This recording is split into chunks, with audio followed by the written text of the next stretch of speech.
Yeah. Thank you very much. So thank you as well for inviting me to be part of this masterclass. I was a bit unsure of what my role of a pupil would be.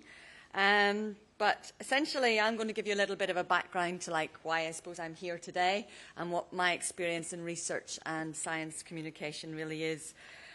So I'm originally from Northern Ireland, and like Leo, I'm a Celt, not an Anglo-Saxon as well. I grew up in Northern Ireland at very difficult times politically, and couldn't wait to get out of there when I was 18. So I left and went to do my university studies at Edinburgh University in Scotland.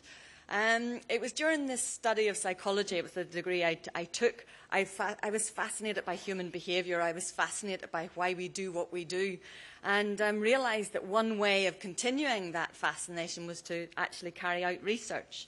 So I was lucky enough to get a studentship from the MRC to look into how preterm infants, so infants that are born prematurely, what movement difficulties they might have. So we developed a way of measuring feeding or sucking pressures inside their mouth while they fed off a bottle. And this was just fantastic because I was able to work with engineers, clinicians, and a whole variety of people to try and understand more what movement problems these infants might have. When I finished my PhD, I was under quite a lot of pressure from my supervisor and other colleagues in the department to go to the States. That was the thing to do. Go to the United States, that's where you do a postdoc. But I went to a conference in actually Marseille in France, and I was just fascinated by these other PhD students, same age as me, who could speak not just English, but many other languages too.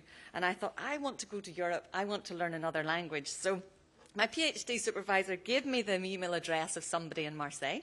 So I emailed this person quite randomly, asking any chance of a postdoc. So I actually went to visit them in Marseille and was lucky enough to get an ATER position, which isn't quite a postdoc because there's teaching involved, for 8 months. So I arrived in Marseille not speaking very much French at all, had to teach some classes and stuff like that. Luckily, click in English translates quite nicely to cliquer. So when I was teaching some basic informatics or computing skills, that was quite nice. But anyway, I loved that experience. I had my contract extended for another year, and then I was recruited as a maître de conf in the French system, which again brought up some of these interesting notions of cultural differences in science communication. So I suppose what I realised in France as well was the difficulty that non-English speakers have as well in terms of communicating science, because of course English is the dominant language. It is that language that we use to communicate science through our research journal articles. And I realised what an advantage an English speaker is at compared to others. And that brings me back to this notion of how do we as researchers communicate science, and how are we taught to communicate science? Well, we're taught from a PhD where we write a thesis. Now, a thesis can be any number of pages, not necessarily the best writing that sits in a library that hardly anybody reads. The next step is to try and publish some of that work. So there you experience the peer review process. So it goes out to other people who are extremely critical of your work, extremely critical if you haven't maybe made it complicated enough, and sort of simple communication. So you almost are taught to make your work complicated. Then you go to a conference where you present your work and stuff like that, and kind of very challenging questions, again, from your community. So we're almost taught to communicate within sort of this community, sort of like within like-minded speaking people, and we are never taught to be able to communicate our ideas to others. My first experience of that came when I had to stand in front of a class of youngsters at age 18 and teach them about perception and psychology. There I realised is one of the keys in communication in science is to not only be sincere, but to communicate enthusiasm for your subject. If you're enthusiastic about your subject, they will feel that too. And I think that's what Brian Cox does extremely well. He makes astrophysics sound interesting, which for me is unbelievable, because it's something that I wouldn't particularly find interesting, find very difficult, but he does it in such a good way because he is enthusiastic about it. And that enthusiasm and love for his subject and passion for his subject comes through.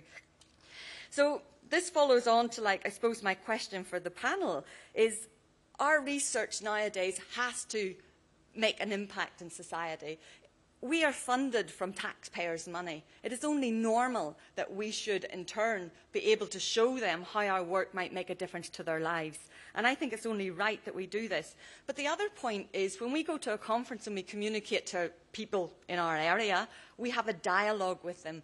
I think we're missing something in not having a dialogue with the public. Journalists can have a dialogue with us, but it's nice if we can get out there. Dialogue, they ask us the very nice questions. My students, first-year students, ask me the best questions. They make me think about my work, and that's one great thing about being a researcher. If you can teach as well, it keeps you grounded. It keeps you asking those basic fundamental questions that will also maybe lead to research questions that you will ask in the future.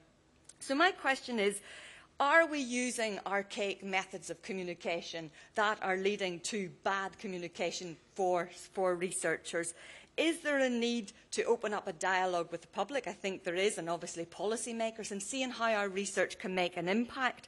If so, how do we do that? Journalism is obviously one way, but we only grab their attention if it's sexy, interesting, and it's today's news. They're not interested if it's research that's 5 years old and suddenly you find the impact. They're not interested if it was covered on BBC yesterday because that's old news. So how can we keep research relevant? How can we create this dialogue with the public and communicate our science?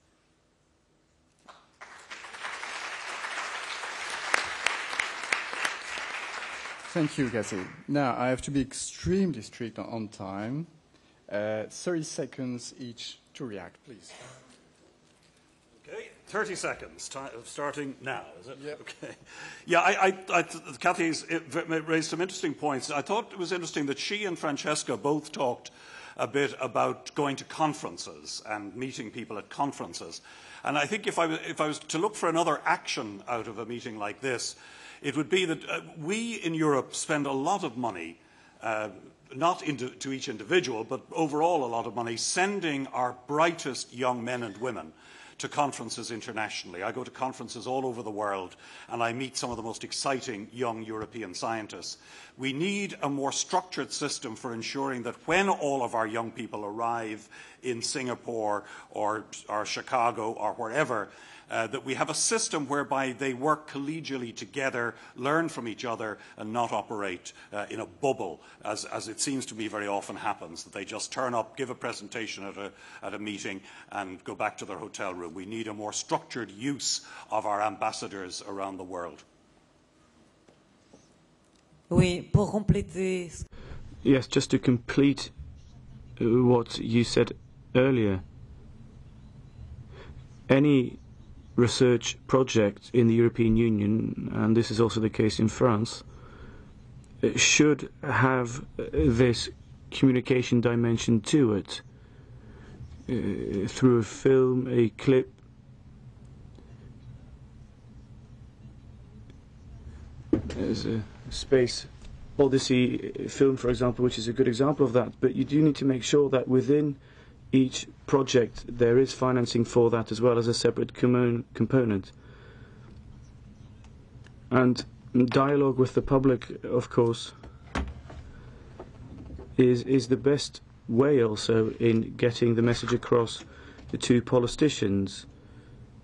You don't want politicians to jump on something which is currently under discussion. You want to make sure that you're ahead of the game there and that there is this public pressure.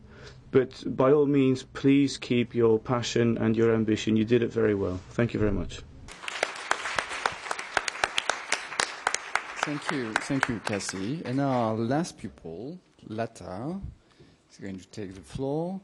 Lata is a Marie Curie, Marie Sklodowska Fellowship winner.